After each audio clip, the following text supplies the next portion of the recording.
1865 était de Nagasaki. Et que pendant 50 ans, j'ai cru qu'elle avait disparu dans le feu atomique et qu'il y a seulement une dizaine d'années, par un historien des missions françaises catholiques, à l'étranger bien sûr, j'avais appris que la cloche existait toujours. Mais j'en avais pas de photo ni rien. Alain Duloir a fait le détour pour aller jusque-là et ce qu'il m'a rapporté, c'est les photographies, quelques photos qu'il a fait, plus la photocopie d'un livret. Ils ont la première, l'abbé Furet, qui était un Mayennais, qui habitait tout à côté de l'arrière-arrière-grand-mère de mon épouse,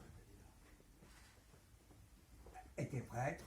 C'était elle, l'arrière-arrière-grand-mère, qui lui avait payé ses études au séminaire, était allée aux missions étrangères à l'étranger, comme un certain jésuite, François Xavier, au XVIe siècle. Il avait passé 2 ans dans une île voisine, parce que c'était interdit de rentrer au Japon, pour apprendre le japonais.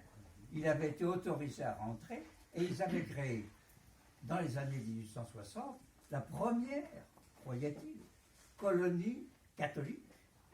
Et il demande, en venant se reposer en France, à Bollé, mon arrière-arrière-grand-père, de lui fondre une cloche avec des dons, des subventions, non point du Conseil général ou de la ville, mais de l'arrière-arrière-grand-mère de ma femme et de l'arrière-arrière-grand-père